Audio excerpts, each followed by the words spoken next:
Clark the Shark, written by Bruce Hale, illustrated by Guy Francis. In all the wide blue seas, in all the wide blue world, the top school for fish was Theodore Roosterfish Elementary. And of all the fish at Theodore Roosterfish, the biggest and the strongest was Clark the Shark. Clark loved school, and he loved his teacher, Mrs. Inkydink. He loved to play upsy-downsy and spin-em-a-jig with his friends. Clark loved his life. "School is awesome!" shouted Clark the Shark. "Less shouting, more reading," said Mrs. Inkydink. "Lunchtime is sweet!" yelled Clark the Shark.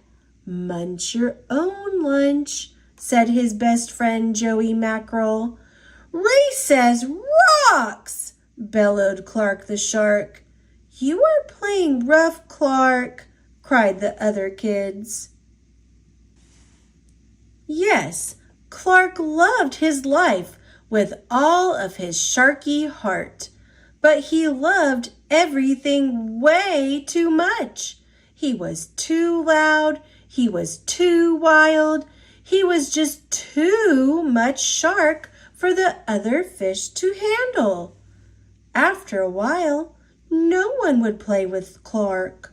No one ate lunch with him. No one sat with him at circle time.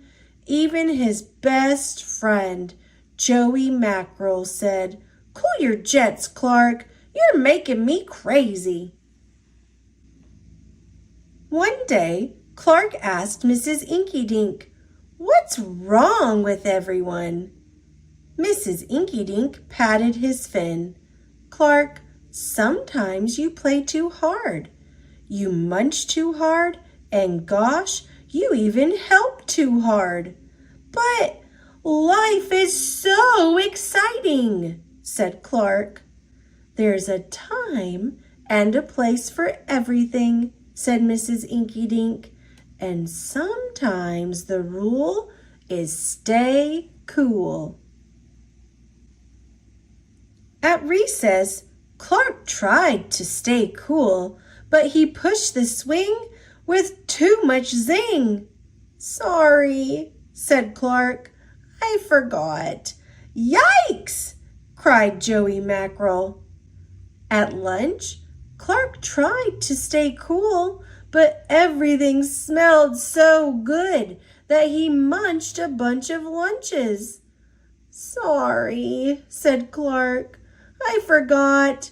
"We're starving," said his friends. In class, Clark tried to stay cool, but a good book got him all shook up. "Now, Clark," said Mrs. Inkydink, "this isn't the time or the place. Tell me, what's the rule?"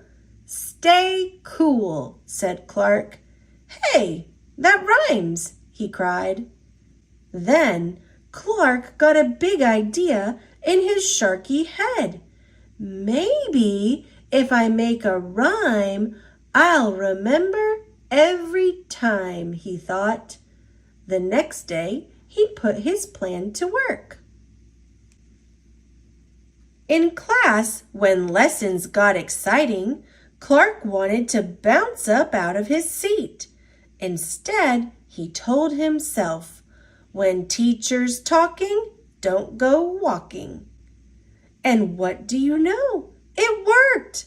"Attaboy, Clark," said Mrs. Inkydink. Clark smiled. Lessons are fun. At lunch, everything smelled so yummy.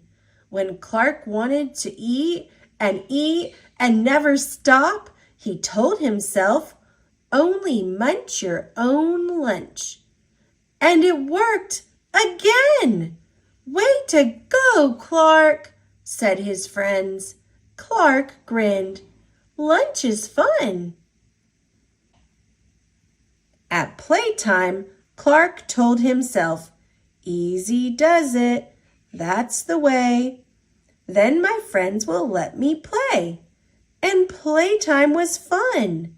Once more, Clark loved his life. But then a shadow fell across the playground. A ginormous shadow with tentacles galore. "It's a new kid, and he looks scary," cried Joey Mackerel. "Swim for your lives!" The squid squashed the slide, and it snapped off the swings. "Oops, my bad," said the new kid. "Wait," said Clark. "He just wants to play. Let's find a way." And he swam at the new kid with all his might. Clark played harder than he ever had before. Upsy-downsy and spin-em-a-jig. Why, he even made up a new game, Tail-wumpa-lumpus. "Wow, that was fun," said the new kid breathlessly, and he settled down. "If you want to come to school, you've got to stay cool," said Clark. "That's right, Clark," said Mrs. Inky-Dink, "and thanks for taking care of our new classmate, Sid the Squid." "Hooray for Clark the Shark!" everyone cheered. That night, Clark's mother asked, "What did you learn at school, dear?" "There's a time and a place for everything," Clark said. "Sometimes you stay cool. But sometimes a shark's gotta do what a shark's gotta do."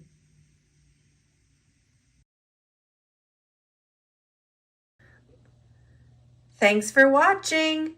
Click subscribe. See you later, alligator.